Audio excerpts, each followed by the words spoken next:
सद्गुरु श्री रामदास जय जय रघुवीर समर्थ.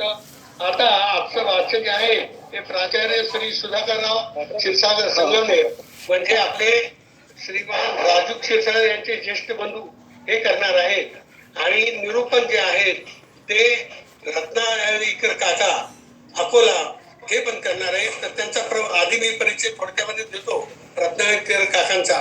रत्नाकर काका हे हॅलो त्यांचा परिचय मी देतो.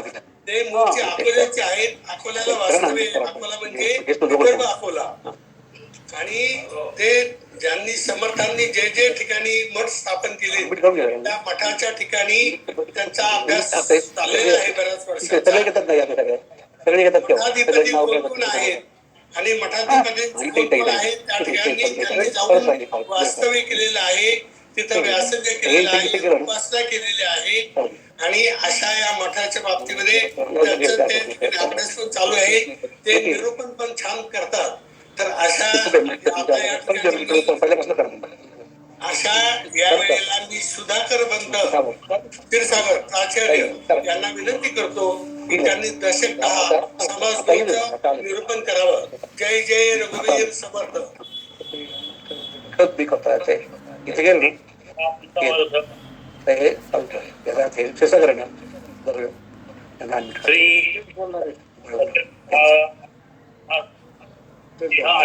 निरूपण नाम स्वामींनी विचार दाखविला. विष्णूचा अभाव दिसून आला. विष्णू महेशाला उरी नाही. श्रीराम उत्पत्ती स्थिती संहार ब्रह्मा विष्णू महेश्वर याचा पाहता विचार प्रत्ययो नाही. श्रीराम ब्रह्मा उत्पत्ती करता चौमुखांचा येथे प्रत्ययो नाही त्याचा. पालन करता विष्णूचा भुजांचा तोही ऐकून जाणो. श्रीराम महेश संहार करीतो हाही प्रत्ययो कैसा येतो. लिंग महिमा पुराणी तो विपरीत बोलिता. श्रीराम मूळ मायेस कोणे केले हे तो पाहिजे कळले. तिन्ही देवांचे रूप झाले ऐलीकडे. श्रीराम मूळ माया दयेपासून गुणक्षोभिणी गुणक्षोभिणी पासून त्रिगुणी जन्मदेवा. श्रीराम ऐसे बोलती शास्त्रकारक आणि प्रवृत्तीचेही लोक. प्रत्यय पुसता कित्येक आकांत करीती. श्रीराम म्हणून त्यास पुजावेना त्याचे प्रत्ययो आणवेना. प्रत्यय विण प्रयत्नाना ठगाठगी. श्रीराम प्रचिती विण वैद्य म्हणवी उगीस करी गुठा ठेवी. दया मूर्खाला गोवी प्राणी मात्र. श्रीराम कैसाचाही विचार प्रत्यय करावा निर्धार. प्रत्यय नसता अंधकार गुरु शिष्यांशी. श्रीराम बरे लोकास काय म्हणावे लोक म्हणती तेची बरवे. परंतु स्वामीने सांगावे विशद करुणी. श्रीराम म्हणो देवी माया केली तरी देवांची रूपे मायेत आली. जरी म्हणो मायेने माया केली तरी दुसरी नाही. श्रीराम जरी म्हणो भूती केली तरी ते भूतांचीच वळली. म्हणावे जरी ब्रह्म केली तरी ब्रह्मी कर्तृत्व नाही. श्रीराम आणि माया खरी असावी तरी ब्रह्मी कर्तृत्वाची गोवी. माया मिथ्या ऐशी जाणावी तरी कर्तृत्व कैसे. श्रीराम आता हे अगवेची उगवे आणि मनास प्रत्यय भावे. ऐसे केले पाहिजे देवे कृपाळूपणे. श्रीराम शब्द मुळा तुका विण नाही. मातृका देहा विण नाही. देह निर्माण होत नाही देहा विण. श्रीराम तया देहामध्ये न देहो त्यानं देहांत ब्राह्मण देहो. तया ब्राह्मण देहास पाहो अधिकार वेदी. श्रीराम असो वेद कोठून झाले देह कासयाचे केले. देह कैसे प्रगटले कोण्या प्रकारे. श्रीराम ऐसा बळावला अनुमान केले पाहिजे समाधान. वक्ता म्हणे सावधान होई आता. श्रीराम प्रत्यय पाहता साखळी अवघी होते विगळा विगडी. अनुमानिता घडी नाही घडी काळ पदाटी शास्त्र निर्णय येथे बहुधा निश्चय. म्हणून या एक प्रत्यय येणार नाही. श्रीराम आता शास्त्र तरी सुटेना हे कथा गोवी हे उगवावी तरी शास्त्र वेद दिसे. श्रीराम शास्त्र रक्षून प्रत्यय आणिदा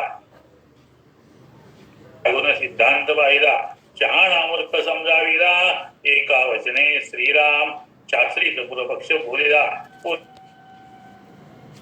विचारवाद आम्हाला शब्द नाही श्रीराम तथापि बोलो काही एक शास्त्र लक्षण कौतुक ज्योती सादर विवेक केला पाहिजे श्रीराम इति श्रीदास बोधे कृषी समारे द्या आशंका निरूपण नाम समास दुसरा श्रीराम.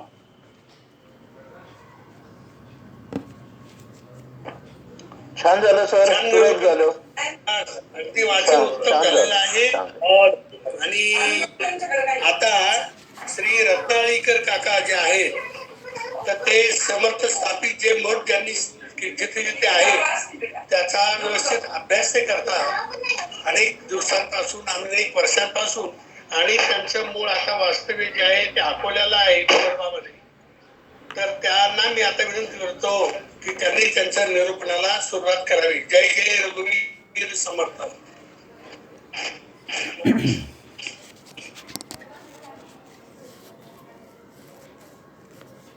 जय जय रघुवीर समर्थ. शुका सारिखे पूर्ण वैराग्य जाचे वसिष्ठा परिज्ञान योगेश्वराचे कवी वाल्मिका सारिखा मान्य ऐसा नमस्कार माझा सद्गुरु रामदासा. श्रीराम मला वाटते अंतरित्वा वसावे तुझ्या दासबोधासी त्वा बोध व्हावे अपत्या परिपाववी प्रेमग्रासा महाराजया सद्गुरु रामदासा. जय जय रघुवीर समर्थ. सर्वप्रथम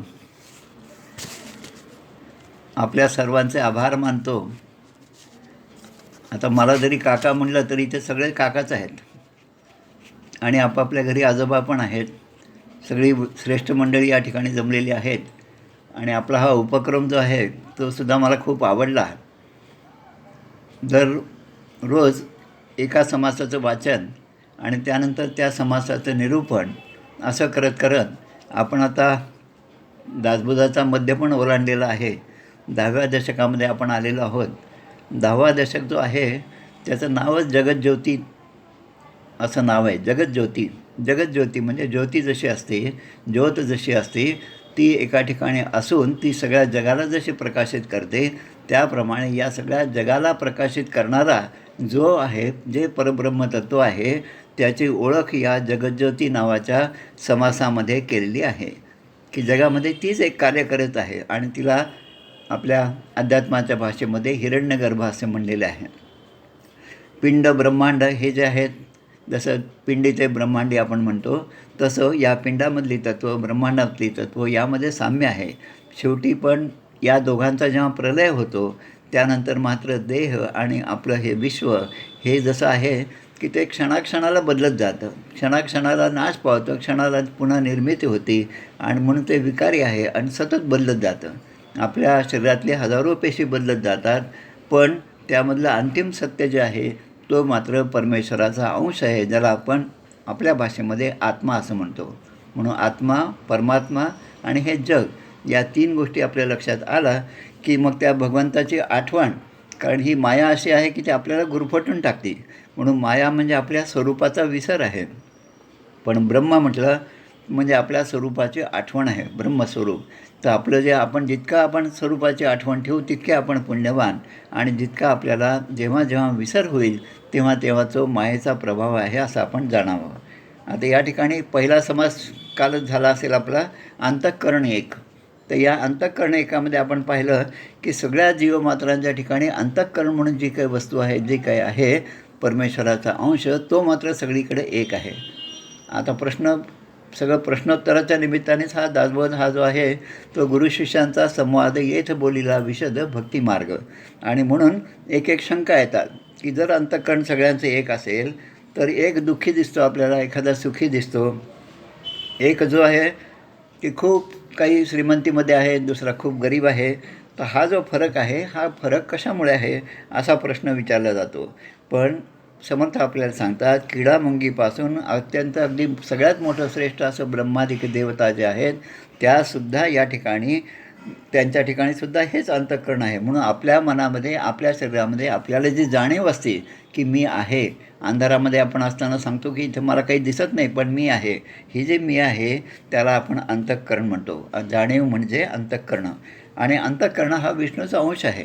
म्हणून या समासामध्ये आपल्याला खरं म्हणजे 3 गोष्टी महत्त्वाच्या सांगितलेल्या आहेत त्या आपण पाहूया. ऐकू येतं ना बरोबर सगळ्यांना? येतंय हां ठीक आहे ठीक. हो तर व्यवस्थित ऐकू येते. ओके. तर या ठिकाणी आपण असं पाहतो की उत्पत्ती, स्थिती आणि संहार.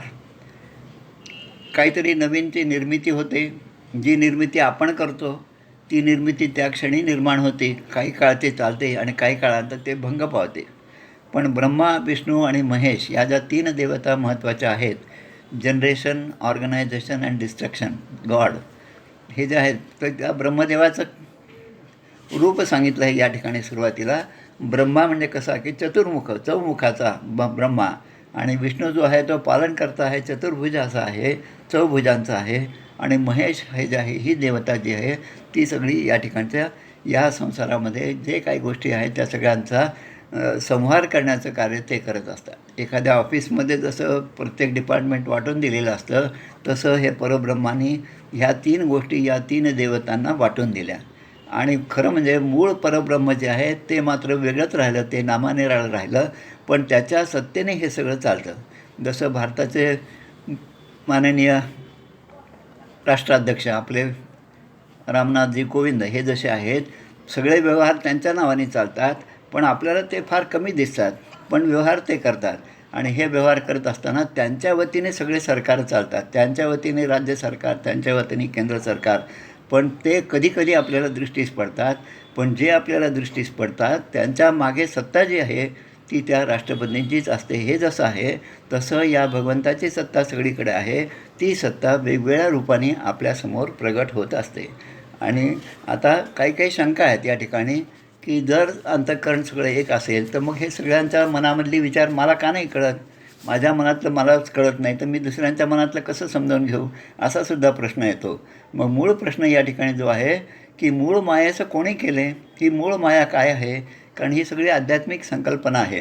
ही मूळ माया म्हणजे एक अशी वस्तू की ज्या ठिकाणी क्षोभ झाला, क्षोभ म्हणजे आपण त्याला म्हणतो की स्फोट झाल्यासारखं, की त्यामधनं आता काहीतरी बाहेर पडतं आहे, ते जे बाहेर पडलं त्याला गुणक्षोभिणी असे म्हणले. गुणक्षोभिणी म्हणजे त्यापासून आता गुणांचा क्षोभ होणार आहे, गुण निर्माण होणार आहे.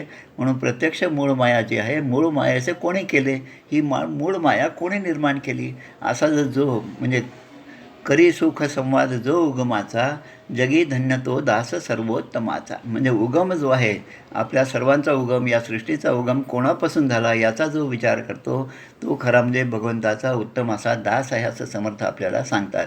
मूळ मायेचं कोणे केले हे तो पाहिजे कळले, तीही देवांचे रूप झाले ऐलीकडे. म्हणजे ब्रह्मा, विष्णू, महेश या 3 देवता ज्या आहेत त्यासुद्धा त्या परब्रह्माच्या अलीकडच्या आहेत. म्हणून ही मूळ माया जी आहे लोकजननी आहे, तिच्यापासून गुण झाला आणि गुणापासून त्रिगुण झाले. आता हे त्रिगुण आणि पंचमहाभूतक आपले देह, 5 भूतं आणि हे 3 गुण असं म्हणून ही सगळी अष्टधा प्रकृती आपण पाहतो. आता हा विचार जो आहे तो विचार मनामध्ये आला. आता श्रोत्यांच्या काही शंका ज्या आहेत त्या शंकेला सुरुवात झाली. आता या सगळ्या गोष्टींचं ज्ञान जसं आपण संसारामध्ये पाहतो की एखाद्या गोष्टीचं अर्धवट ज्ञान असेल, वाचून ज्ञान आलेलं असेल, इंटरनेटवरून आलेलं असेल ज्ञान, तर ते ज्ञान घेऊन आपण वैद्याकडे गेलं आणि वैद्यानं विचारलं की बा ते वैद्य जे सांगतात ते ऐकणं दूर राहिलं, पण आपण जे वाचून आलो त्याच्याबद्दल आपण सांगायला सुरुवात करतो. म्हणजे थोडंसं आपण शिकलेलं असतो, पण जे शिकलेलं असतो ते सुद्धा काही ठिकाणी कन्फ्युजिंग असतं. म्हणून प्रचितीवण वैद्य म्हणावी, म्हणजे वैद्याकडे गेल्यानंतर आधी त्यांच्या औषधावर आपला विश्वास पाहिजे, त्यांचं ते जे सांगतील ते आपल्याला शिरोधार्य पाहिजे. पण डॉक्टरच असा असेल की प्रचितीविण वैद्य बनवी, उगीच करी उठा ठेवी, म्हणजे ज्याला स्वतःलाच येत नाही व्यवस्थितपणे, आपलं शास्त्रच ज्याला कळलेलं नाही तो उगीचच ही उठाठेवी करतो आणि मग तया मूर्खाला गोवी प्राणी मात्र, तर ते काही त्याचं बरोबर नाही. म्हणून म्हणतात तैसाच हाही विचार प्रत्येक करावा निर्धार, प्रत्यय नसता अंधकार गुरु शिष्यासी. म्हणजे आपण जे बोलतो त्याचा प्रत्यय आपल्याला आला पाहिजे. ते खरं आहे की बरोबर आहे का नाही हे सुद्धा आपण पडताळून पाहायला पाहिजे. स्वामी विवेकानंद शेवटपर्यंत रामकृष्ण परमहंसाची परीक्षा पाहायचे. कारण त्यांना असं वाटायचं हे जे म्हणतात मी राम आहे आणि मी कृष्ण आहे, जो राम होता जो कृष्ण होता तोच मी रामकृष्ण आहे, असं म्हणलं तरी शेवटच्या क्षणापर्यंत स्वामीजींच्या मनामध्ये शंकाच होती. हे म्हणतात ते बरोबर आहे की. तसं प्रत्यय नसता अंधकार गुरु शिष्यासी, म्हणून प्रत्यय घेणं फार महत्त्वाचं आहे. मग इथे म्हणतात की ही जी माया आहे ही माया कोणी निर्माण केली? देवाने केली का? आता मायाचं कसं की आपण आपल्या दृष्टीने पाहू. एक पुरुष आणि एक प्रकृती. पुरुष म्हणजे आदिपुरुष जो आहे, भगवान नारायणाचं मूळ रूप जे आहे ते आहे. आता या महापुरुषाला, या मूळ पुरुषाला इच्छा झाली काहीतरी आपण करावं आणि त्यामधनं त्या मायाची निर्मिती झाली. अर्धनारी नटेश्वर जे आपण रूप पाहतो ते त्याच प्रकारचं आहे. म्हणून देवी माया केली, या देवांनी माया केली असं म्हणलं तर ही देवांचीच रूपं जी आहेत ब्रह्मा विष्णू महेश यांनाच तर त्यांनी निर्माण केलेलं आहे. आणि जरी म्हणून मायेने माया केली, आता एका मायाने दुसरी माया केली असं होऊ शकत नाही. माया ही एकच आहे मुळामध्ये, पण एकाने दुसरी निर्माण केली हे म्हणणंसुद्धा खोटं आहे. आता आपण जर म्हटलं की या भूतमात्रांनी जरी मनोभूती केली तरी ती भूतांचीच वळली. पंचमहाभूतं जी आहेत त्यांनी केली असं म्हटलं तर त्यांनाच जन्म आपण दिलेला आहे. म्हणून जरी परब्रह्मे केली, आता शेवटी काय उरला काय आपल्याकडे ऑप्शन की फक्त परब्रह्माने हे सगळं निर्माण केलं. पण परब्रह्माचं स्वरूप जे आहे, परब्रह्म कसं आहे? धरू जाता धरिता येणार, पाहू जाता पाहता येणार, सोडलं तरी ते आपल्याला पुन्हा आपल्याजवळ येतं आणि आपण त्याच्याशिवाय कुठेही राहू शकत नाही. असं ते परब्रह्म आहे जे सगळीकडे सर्व ठिकाणी सदोदित असतं. पण त्या ब्रह्माच्या ठिकाणी कर्तृत्व जे आहे तो संभव नाही, कर्तृत्व त्याच्या ठिकाणी गुण नाही. आणि म्हणून परब्रह्माने कर्तृत्व जे दाखवलं ते मायेच्या मदतीनेच दाखवलं आहे. आणि आता ही जी माया आहे, माया म्हणजे मा आणि या. मा म्हणजे जी आहे पण जी दिसत नाही, जी आहे पण तिचा प्रभाव दिसतो पण ती ही अमुक एक आहे असं आपल्याला सांगता येत नाही. तशी ही माया खरी असंच आपण म्हणलं तर मग ब्रह्माने ही माया निर्माण केली. मग कर्तृत्व कोणाकडे गेलं? ते ब्रह्माकडे गेलं. पण ब्रह्म जो आहे तो कर्तृत्व त्याच्याकडे नाही.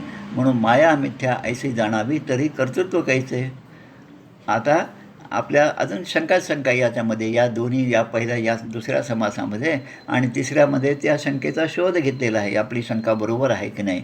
म्हणून आता आपण या वेदांकडे येऊ. वेद, उपनिषद ही जे आहेत, ब्रह्मसूत्र आहेत, ही सगळी किंबहुना कुठलाही ग्रंथ, कुठलेही पुस्तक, कुठलेही लिहिलेलं जेव्हा आपण वाचतो तेव्हा त्या मायेच्या बळेकरी नस्तवन माया झाली लज्जायमान. तसं त्या मायेमुळेच आपण वाचू शकतो. ती माया आहे, आपल्या ठिकाणी आहे. कारण आपला हा देह आहे म्हणून वाणी आहे म्हणून हे आपले डोळेसुद्धा आहेत. या सगळ्या देहामधून आपण आपल्या डोळ्याने त्या मातृका वाचतो, त्या आपल्याला दिसतात आणि ते वाचण्याचं काम आपल्या मुखाने करतो. पण ही सगळी इंद्रिये जी आहेत तीसुद्धा शेवटी मायेमध्येच आलेली आहेत. वेद मातृका विण नाही, मातृका देहा विण नाही. म्हणजे या मातृका म्हणजे आधी ग्रंथ, त्यामधनं मग त्याच्या ऋचा, त्यामधनं निघालेले मंत्र आणि मग ते वाचण्यासाठी आपल्याला जाणीव कशाची असली पाहिजे की त्या शब्दांची जाणीव, शब्दांची ओळख असली पाहिजे. त्याला आपण मातृका म्हणलं आहे. पण हे सगळं आपण वाचतो ते कोणामुळे की हा देह जो आहे तो आहे म्हणून आपण वाचतो. देहामध्ये देह आहे म्हणून वाचतो असं म्हणण्यापेक्षा देहामध्ये परब्रह्माचं अंश आहे म्हणून मी ते वाचू शकतो. नाहीतर मग मला ते वाचता आलं नसतं. जो एखादा ठिकाणचा जो देह जो आहे तो देह आहे पण त्याच्या ठिकाणं परब्रह्माचा अंश निघून गेला. मग त्यांच्यापुढे तुम्ही कितीही हजाराच्या नोटा ठेवल्या तरी त्यांना त्या नोटा दिसणार नाही. त्यांना स्पर्श केला तरी ही हजाराची नोट आहे हे त्यांना समजणार नाही. तसं जे कर्तृत्व आहे ते त्या परब्रह्माचा अंश आपल्यामध्ये आहे म्हणून आहे. आणि तयामध्ये नरदेह हो. आता सगळ्यात महत्त्वाची गोष्ट, हा नरदेह कसं आहे? नरदेह मोठे घबाड. हे एकीकडे सांगतात समर्थ आपल्याकडे दोन्ही गोष्टी आपल्यासमोर ठेवतात की बहुता जन्माचा शेवट नरदेह सापडे अवचट असंही म्हणतात आपल्याला. धन्य धन्य हा नरदेह हो असंही म्हणतात. आणि दुसरीकडे म्हणतात जन्मभयाचा डोंगर चढेना ऐसा. आता हे कोणासाठी जन्मभयाचा डोंगर चढेना ऐसा? ज्यांनी हा परब्रह्माबद्दलचा विचार केला नाही त्याच्या ठिकाणी ते आहे. पण ज्यांनी आपलं बद्धपणा सोडून देऊन मुमुक्षत्व स्वीकारलेलं आहे आणि भगवंताची प्राप्ती व्हावी यासाठी जे साधन करत आहेत त्यांच्यासाठी नरदेह मोठे घबाड. आता त्या नरदेहामध्ये देहामध्ये नरदेहो, त्या नरदेहात ब्राह्मण देहो. आता ब्राह्मण देव हा श्रेष्ठ म्हणला आणि तया ब्राह्मणास पाहो अधिकार वेदी, म्हणजे या वेदांचा उच्चार त्यांचं वाचन हे करण्याचा अधिकार ब्राह्मणांना दिलेला आहे. आता कलियुगाचं आपण वर्णन श्रीमद भागवतामध्ये अनेक प्रकारे पाहतो, अनेक ठिकाणी पाहतो. आताची ब्राह्मणांची ओळख म्हणजे फक्त ज्यांच्या गळ्यामध्ये खांद्यावर जानवं आहे ती ब्राह्मण. तर ही फक्त आता लक्षणं झाली की ब्राह्मण कोण, तर ज्यांच्या ठिकाणी जानवं आहे. पण तो सकाळी रोज संध्या करतो का, संध्याकाळी संध्या करतो का, गायत्रीचा जप करतो का, म्हणजे लक्षणं जी आहेत ती दिसण्याची लक्षणं नाहीत, पण त्यांच्या वागण्याची लक्षणं आहे. म्हणून समर्थ आपल्याला नेहमी सावध करतात. समजले आणि वर्तले ते भाग्यपुरुष झाले. म्हणजे नुसतंच बरोबर ब्राह्मण असं चालणार नाही, पण त्याच्यामध्ये ते ब्राह्मणत्व असलं पाहिजे. असो वेद कोठून झाले, देह कासे याचे केले, देव कैसे प्रगटले कोण्या प्रकारे. कितीतरी प्रश्न या ठिकाणी केलेले आहेत की हे वेद कोणी निर्माण केले, केव्हा निर्माण केले. मी तसं म्हणतो वेद तरी खूप जुने झाले. एखादी स्तोत्र जरी आपण पाहिलं, रामरक्षा स्तोत्र जरी पाहिलं, तर पूर्ण रामरक्षा स्तोत्र आज आपल्या हातामध्ये जे आहे त्याचा फक्त विचार करा. विचार केला तरी माणूस नतमस्तक होतो. त्याशिवाय आपल्याकडे दुसरे म्हणजे विकल्पच नाही. कारण हे जे रामरक्षा किंवा आपले ग्रंथ जे आहेत, हे जे वेद आहेत, ते आपल्या हातामध्ये आज ते लिखित स्वरूपात, ते प्रकाशित स्वरूपात आपल्यासमोर आहेत. फक्त विचार करा, हे कोणी कोणाला सांगितले असतील आणि ते आपल्यापर्यंत कसे आले. एवढा जरी विचार केला तरी परब्रह्मापर्यंत माणूस पोहोचू शकतो. म्हणून असो वेद कोठून झाले, देह कासे याचे केले, हा देह तरी कसा निर्माण केला, आणि देव कैसे प्रगटले कोण्या प्रकारे, देह कसा कोणी निर्माण केला. कारण या देहामधलं सगळं अलौकिक असं काम आहे. या देहामध्ये म्हणजे स्वतः दुरुस्ती करून घेण्याचे म्हणजे सामर्थ्य या देहामध्ये आहे. आणि देह परलोकीचे तारू असं म्हणलेलं आहे. ते यासाठीच की या देहामुळेच, देह जरी मायेने निर्माण केला तरी या देहामध्येच आपण परमेश्वराचं दर्शन घेऊ शकतो. म्हणून तुकाराम महाराज म्हणतात, सुखे घालावे आम्हासी. तुका म्हणे गर्भवासी, सुखे घालावे आम्हासी. कारण या ठिकाणी परमेश्वरा तुझी भक्ती करण्याचं जे मला भाग्य मिळालेलं आहे ते अन्य ठिकाणी नाही. आणि म्हणून ऐसा बळावला अनुमान, केले पाहिजे समाधान, भक्ता म्हणे सावधान होई आता. आता हे सगळं ऐकून घेतलं आणि ते म्हणतात की आता तुझ्या ज्या शंका आहेत त्याचं उत्तर मी आता देण्याचा प्रयत्न करतो, समर्थाचा प्रयत्न करतो म्हणतात. तर मी ते सांगितलं असं म्हणणं अजिबात खोटं आहे. ते अगदी संयुक्ती नाहीच. कारण आपण काहीच करू शकत नाही.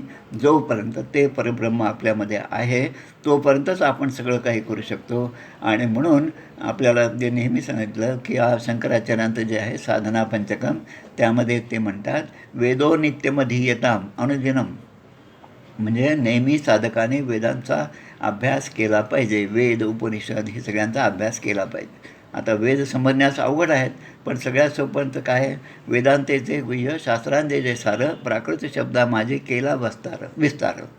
तर असा दासबोध आपल्यासमोर असताना की आपण त्यामधनं सगळं ब्रह्मज्ञान प्राप्त करू शकतो. असा एवढा चांगला ग्रंथ आपल्याला आपल्या पूर्वपुण्याईने प्राप्त झालेला आहे. आता जे काही आपण शिकलो त्याचं प्रॅक्टिकल, त्याचं ॲप्लिकेशन हे जोपर्यंत आपल्याला लक्षात येत नाही तोपर्यंत त्याचं महत्त्व आपल्याला समजत नाही. आपण लहानपणी बऱ्याच गोष्टी त्या गणिताच्या प्रमेयाने शिकलो की आपण एक नेहमी शॉर्टकट शब्द वापरतो की मधून गेलं की थोडंसं गोल फेरा होणार नाही. हा शॉर्टकट कसा आहे की त्रिकोणाच्या दोन बाजूंची बेरीज हे तिसऱ्या बाजूपेक्षा जास्त असते आणि म्हणून तो शॉर्टकट शब्द आहे. पण हे जेव्हा आपण खरं आपला अनुभव येतो तेव्हा तो प्रमेय कसा बरोबर आहे हे आपल्या लक्षात येतं. तसं आपण जे काही शिकलेलो आहे त्याचा प्रत्यय आपल्याला आला पाहिजे. आणि एकदा मला जो प्रत्यय आला की माझ्या ठिकाणच्या शंका ह्या दूर होतात. आता या शंका दूर होण्यासाठी मला 2 गोष्टी आहेत. एक तर लोकांना त्या विचारल्या पाहिजेत की माझं बरोबर आहे की नाही. आणि लोक जर समोर सांगणारे जर आपल्याला कन्फ्युजन करत असतील तर आपलं दुसरं एक काम आहे की आपले जे अनेक ग्रंथ आहेत ते ग्रंथ आपण ते वाचत जावेत. ते ग्रंथ वाचल्यानंतर त्यामधनं आपल्या शंकेचं निरसन होईल. पण ग्रंथसुद्धा इतके असतात की त्या ग्रंथाच्या वाचनाने पुन्हा माणसाच्या मनामध्ये पुन्हा एक विकल्प तयार होतो, यांचं खरं आहे का यांचं खरं आहे. म्हणून लोकधाटी शास्त्र निर्णय येथे बहुधा निश्चय, म्हणून या एक प्रत्यय येणार नाही. खरा प्रत्यय जो आहे तो या सगळ्या गोष्टींचा येणार नाही. म्हणून आता शास्त्राची भीड धरावी. आता शास्त्राला आपण जर खरं मानलं तर मग आपल्याला जे दिसतं ते वेगळंच दिसतं. शास्त्रामध्ये आपण सांगितलं की हे जग सगळं परमेश्वराने निर्माण केलं, पण इथे तर आपण पाहतो की आम्ही बी पेरलं तर त्या बीमधनं एक छानपैकी झाड आलं. मग आता जर परमेश्वराने केलं तर मग मी हे पेरलं नसतं तर हे झाड तरी आलं असतं का. हा आपला विचार जो आहे आपल्या अज्ञानाने आपल्यापुरता आहे, पण भगवंताचा विचार ह्या सर्व गोष्टींचं सार आहे, सर्व गोष्टींच्या वर आहे, वरचढ आहे. आणि म्हणून भगवंताचं जे श्रेष्ठत्व आहे ते अत्यंत ते श्रेष्ठ आहे. आणि माझं कर्तृत्व जे आहे ते अगदी कमी आहे. किंबहुना माझं प्रत्येक कर्तृत्व, माझी सगळी हालचाल त्याच्या सत्तेने होत जाते. म्हणून शास्त्र रक्षणही प्रत्यय आणला, पूर्वपक्ष त्यागूनही सिद्धांत पाहिला. आता दोन गोष्टी आपल्याला महत्त्वाच्या शिकल्या पाहिजे या ठिकाणी, की पूर्वपक्ष आणि उत्तर पक्ष. किंवा जसं पूर्वरंग आणि उत्तररंग आपण म्हणतो कीर्तनामध्ये असतं, तेव्हा आपल्याला एखादा सिद्धांत सांगायचा असेल तर त्या सिद्धांतासाठी एखादी गोष्ट आपल्याला घ्यावी लागते. आणि ती गोष्ट जेव्हा आपण समजून सांगतो तेव्हा काही वेळांतर अशी परिस्थिती येते की मी जो पूर्वपक्ष सांगितला तो आता बरोबर नाही हे आपल्या लक्षात येतं. पूर्वपक्ष त्यागून सिद्धांत पाहिला. शहाणा मूर्ख समजावीला एका वचने, समर्थ म्हणतात आपल्याला. जसं परीस आपण ऐसे करीना सुवर्ण लोह पालटेना, हा झाला पूर्वपक्ष. परीस आणि त्या लोखंडाचे पूर्वपक्ष सांगितला की ते लोखंड सोन्याला त्या परिसाला लावला की त्याचं सोनं होतं, इथपर्यंत पूर्वपक्ष झाला. पण समर्थानं सांगायचं वेगळं, उपदेश करी बहुत जना अंकित सद्गुरूंचा. तर सद्गुरूंचा अंकित, सद्गुरूंचा जो सत्शिष्य झाला तो शिष्य पुढे अनेकांना उपदेश करतो. हे जे आहे ना, हा खरा सिद्धांत सांगण्यासाठी त्याने परीस आणि लोखंडाची उपमा घेतलेली आहे.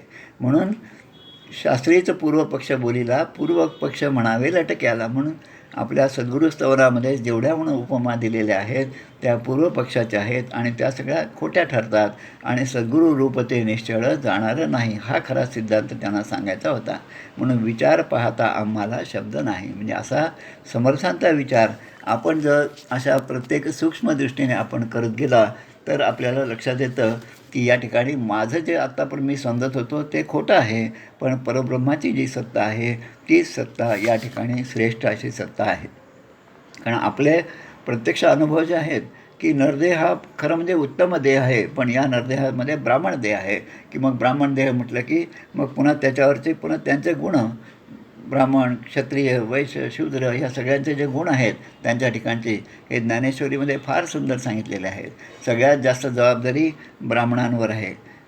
असं करत करत त्या ही सगळे चारही प्रकार जे आहेत त्याची सांगितलेले आहेत त्यामध्ये. पण ही जी माया जी आहे, आता ही माया खरी आहे का खोटी आहे असा विचार केला तर एक कथा सांगतो, एक छोटासा दृष्टांत देतो या ठिकाणी. जगद्गुरू आदी शंकराचार्य हे आपल्या शिष्यांसमवेत त्या काळामध्ये या जंगलातून जात होते. आणि जंगलातून जाता जाता त्यांच्यासमोर एक मोठा हत्ती आला.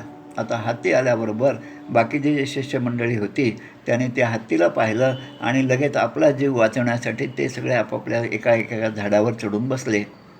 आता या शिष्यांना असं दिसायला लागलं की हा हत्ती आला म्हणून शंकराचार्य धावत सुटलेले आहेत. हे जेव्हा धावतात तेव्हा ते शिष्य त्या ठिकाणी म्हणतात, तुम्हीच तर आम्हाला हे सगळं ज्ञान दिलं, ब्रह्मज्ञान दिलं, हे सगळं सांगितलं आणि माया आहे, माया मिथ्या आहे हे सांगितलं, पण हे सांगितलं आणि स्वतः जर तुम्ही पळत आहात. तेव्हा त्यांचं उत्तर अगदी छान आहे. ते म्हणतात की हत्ती जसा मिथ्या आहे तसं माझं पळणंसुद्धा मिथ्या आहे.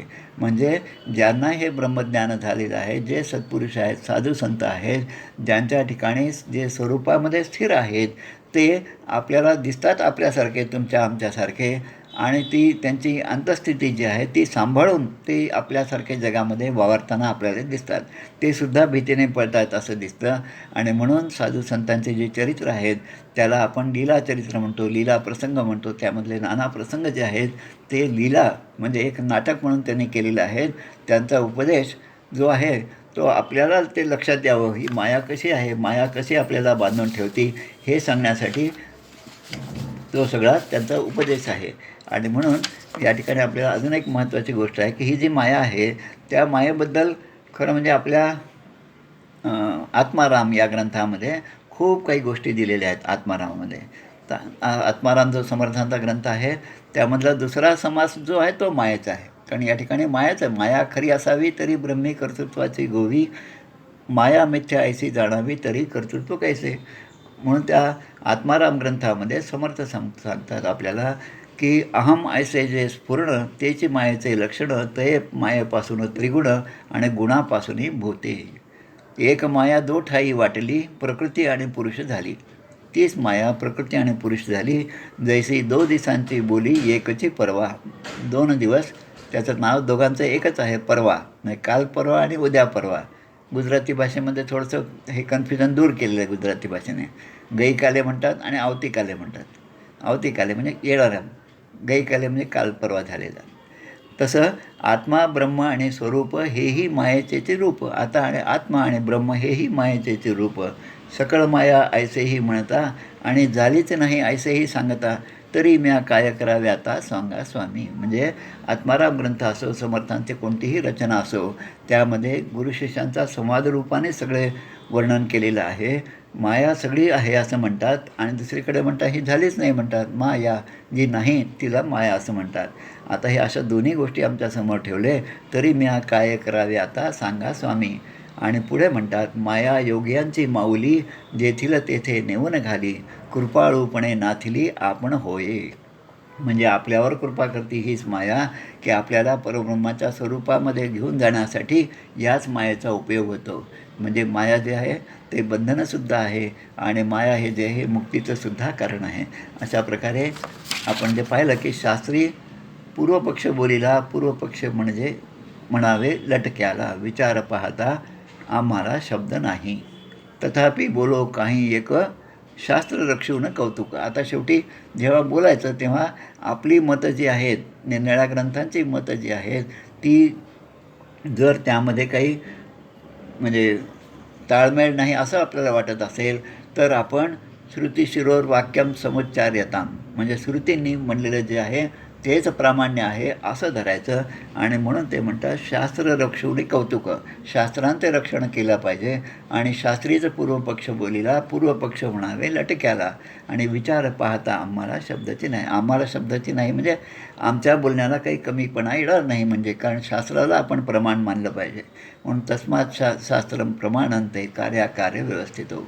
म्हणून प्रमाण काय आहे तर शास्त्र प्रमाण आहे. आणि म्हणून आपण आपला मसाला न टाकता शास्त्रांनी जे सांगितलं ते शिरोधार्य मानणं हे सद्भक्ताचं लक्षण आहे. आणि म्हणून अशा प्रकारे या सगळ्या शंका विचारल्या. आणि आता समर्थ एकेका शंकेचं आपल्याला उत्तर देतात आणि समर्थ आपल्याला सांगतात. आता हे जे आपण आज आपण पाहिलं देह अशंका नाम, यामध्ये जे आहे पहिले जे शब्द ब्रह्म, दुजे मितिकाक्षर ब्रह्म. मितिकाक्षर ब्रह्म म्हणजे एक अक्षर जे ओम आहे हे खरं ब्रह्म आहे. चतुर्दश ब्रह्माचा 7वा समास आपण आधी अभ्यास केला काही दिवसापूर्वी, काही महिन्यापूर्वी. त्यामध्ये जे आहे की ओम, अ उ म हे अक्षरं फक्त 3 आहेत. त्यावर 3.5 मात्रा म्हणजे तो ओमचा जो अनुस्वार जो आहे तो आहे. पण हा जो आहे आणि याच्यानेच खरं म्हणजे अ आणि ज्ञ या दोघांमध्येच तर सगळं लिखाण, सगळे ग्रंथ जे आहेत त्यामधले शब्द अ आणि ज्ञ यामधलेच आहेत. त्याशिवाय बाहेरचं काही एकही शब्द त्यामध्ये नाही. हे जरी खरं असलं तरी त्या अपासनं, अ म्हणजे अज्ञानापासून, ज्ञ म्हणजे ज्ञानदेवापर्यंत पोचण्याची जी आहे ती जी प्रक्रिया आहे, ती प्रक्रिया म्हणजे आपण करत असलेली साधनं आहेत. आणि ती साधनं आपण जशी जशी करत जाऊ तशी तशी आपल्या ठिकाणचं अज्ञान जे आहे ते अज्ञान हळूहळू कमी होत जाईल. हे हळूहळू म्हणजे ते कसं कमी होत आहे याचा प्रत्यय आपण घेतला पाहिजे. आणि तो प्रत्यय घेणं म्हणजेच की माझी साधना बरोबर आहे किंवा नाही हे पाहण्यासाठी आपल्याला जाणतरी जाणतेने सद्गुरू भजिजे, म्हणजे जे जाणते आहेत त्यांचे आपण पाय धरावे, जाणत्यांचे पाय धरावे समर्थ जे म्हणतात ते यासाठीच, कारण त्यांना हा प्रत्यय आलेला असतो. जसं स्वामी विवेकानंदांनी रामकृष्ण परमहंसांच्या पूर्वी इतर अनेक जणांना हा प्रश्न विचारला की तुम्ही देव पाहिला आहे का, तुम्ही देव पाहिला आहे का. शास्त्रामध्ये तर खूप दिलेलं आहे पण प्रत्यक्ष देव तुम्हाला भेटला आहे का. पण सगळेजण त्याचं उत्तर देतात, पण त्या उत्तरामध्ये एक गोष्ट असते की आम्ही त्याची काही अनुभूती घेतलेली नाही. जोपर्यंत अनुभूती नाही तोपर्यंत सिद्धांत हा साधकाच्या मनामध्ये पक्का होत नाही. आणि जेव्हा रामकृष्ण परमहंसाची भेट झाली तेव्हा भगवान रामकृष्ण म्हणतात की जसा मी तुला पाहत आहे तसा मी त्या परब्रह्माला पाहत आहे. म्हणजे तू किंवा हे जग हे जरी मला दिसत असलं, हे जरी मायेचं असलं, तरी त्या मायेच्या पलीकडे असणारं ब्रह्मतत्व जे आहे ते मला दिसलेलं आहे आणि ती अवस्था तुझी यावी यासाठी मी तुला हे सगळं ज्ञान देत आहे. किंबहुना आपल्या चांगदेव 65मध्ये सुद्धा असाच विचार आलेला आहे की जे दिसतं या दृष्टम तर नष्टम हे जरी खरं असलं तरी जे दिसतं त्यामध्ये त्याच्या मागे भगवंताची सत्ता आहे आणि ती सत्ता आहे हे समजण्यासाठी ही सगळी साधनं आहेत. आणि म्हणून ती सत्ता तिचीच आपली ओळख झाली तर ह्या मायेला केव्हाच आपण आपलंसं करू शकतो. माया जाळ तुटे तरीच देव भेटे, दास म्हणे खोटे भक्तिहीन. या मायेचं थोडंसं उदाहरण असं की आपण जेव्हा नदीच्या काठाने चालत असतो तेव्हा नदीच्या मी एका किनारी असतो, नदीच्या पलीकडच्या किनाऱ्यावर कुणीतरी दुसरं असतं. असं चालत जाता जाता जेव्हा आपण नदीच्या प्रवाहाच्या उलट दिशेने जातो आणि ज्या ठिकाणी नदीचा उगम झाला त्या ठिकाणी जातो तेव्हा आपल्या लक्षात येतं की आता हा उजवा किनारा, हा डावा किनारा, हा उत्तर किनारा, हा दक्षिण किनारा, असं द्वंद्व जे आहे ते आत्तापर्यंत जे होतं ते आता ते नष्ट झालेलं आहे. म्हणून त्या ठिकाणी गेल्यानंतर आता हा आणि तू, मी आणि तू असं कुठलीच भाषा त्या ठिकाणी नाही, पण आपण सगळेच परब्रह्मस्वरूप आहोत. म्हणून अशी आपल्या मनातल्या आशंका ज्या आहेत त्या समर्थांनी या ठिकाणी शिष्यांच्या रूपाने विचारल्या आणि समर्थांनी त्या सगळ्यांना उत्तर दिलेलं आहे. समर्थांचं विवेचन हे खूप लॉजिकल आहे. खूप लॉजिकल म्हणजे त्यांच्या मनात येणाऱ्या शंका ह्या त्यांनी स्वतः त्या ठिकाणी उच्चारून दाखवलेले आहेत आणि त्यावरचा इलाज पण सांगितला आहे. म्हणून तैसाचा हाही विचार प्रत्येक करावा निर्धार. कारण ते म्हणतात रघुनाथ भजने ज्ञान झाले, रघुनाथ भजने महत्त्व वाढले, या कारणे तू आधी केलेची पाहिजे. आमची प्रतिज्ञा ऐसी काही न मागावे शिष्यासी, आपणा मागे जगदीशासी भजत जावे. म्हणून समर्थांनी इतक्या गोष्टी आपल्यासमोर ठेवलेल्या आहेत आणि इतक्या स्पष्टपणे ठेवलेल्या आहेत की बुडतेही जन न देखवे डोळा, म्हणून कळवळा येत असे. म्हणून सगळ्या गोष्टी समोर ठेवल्या आणि ते म्हणतात की चांगलं काय आहे आणि वाईट काय आहे हे मी तुम्हाला सांगतो. आता त्यामधनं जो निवाडा करायचा तो तुम्ही करा. चांगल्याची संगती धरायची का वाईटाची संगती धरायची हे तुमच्या बुद्धीने ठरवा, हे तुमच्या विवेकाने ठरवा. आणि म्हणून विवेकाचे सुख, विवेक जे आहे ते खरं सुख आहे आणि अविवेकाचे फळ ते दुःख. अशा प्रकारे हा जो समास आहे त्याबद्दलचं थोडंसं विवेचन या ठिकाणी या कमीत कमी वेळामध्ये जसं होईल तसं माझ्या अल्पबुद्धीने मी केलेलं आहे. मागे आपण सूक्ष्म पंचमहाभूते पाहिले.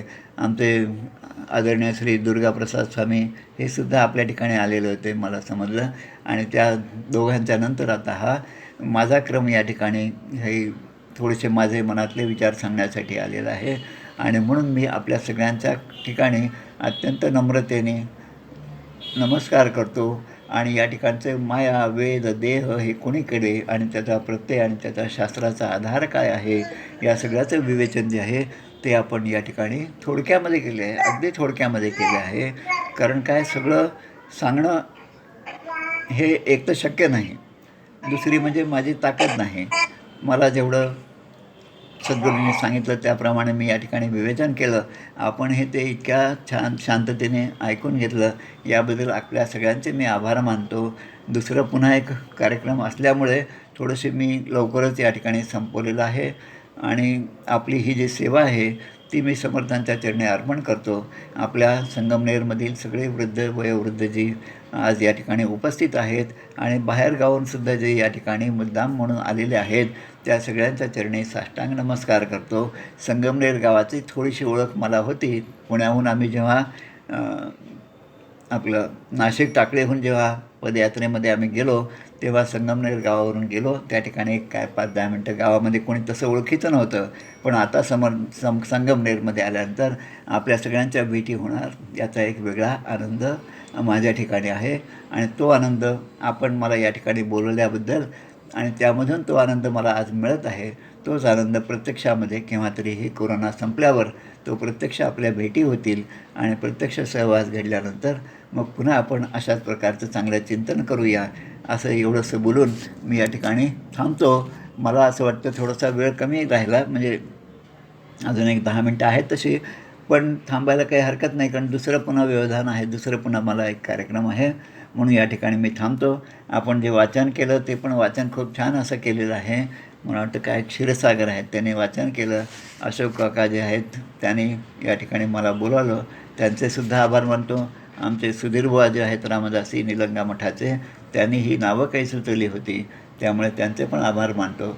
आणि आमचा या सगळ्या समर्थांच्या सगळ्या समर्थ भक्तांचं आपलं एक छान संघटन त्या ठिकाणी तयार झालेलं आहे, ज्यामध्ये नेहमी दासबोधाचं वाचन, आत्माराम दासबोध माझे स्वरूप स्वतः सिद्ध असता न करावा खेद भक्तजनी, त्या समर्थांना, त्या समर्थांचं चरित्र, त्याच्यातले बारकावे हे समजण्यासाठी समर्थांनी आपल्यावर कृपा करावी आणि आपल्याला त्यांचा तो दासबोध त्यांनी स्पष्ट करून सांगावा. म्हणून तुझ्या दासबोधासी त्वा बोध व्हावे असं आपण नेहमीच म्हणत असतो. तसा या दासबोधाचा बोध त्यांनी आपल्याला स्वतः करून द्यावा आणि त्यासाठी आम्ही आपले सगळ्या इंद्रियांचे कान करून ते ऐकण्याची क्षमता आमच्यामध्ये निर्माण व्हावी अशी त्यांच्याजवळ प्रार्थना करतो आणि माझं हे बोलणं या ठिकाणी थांबवतो. जय जय रघुवीर समर्थ.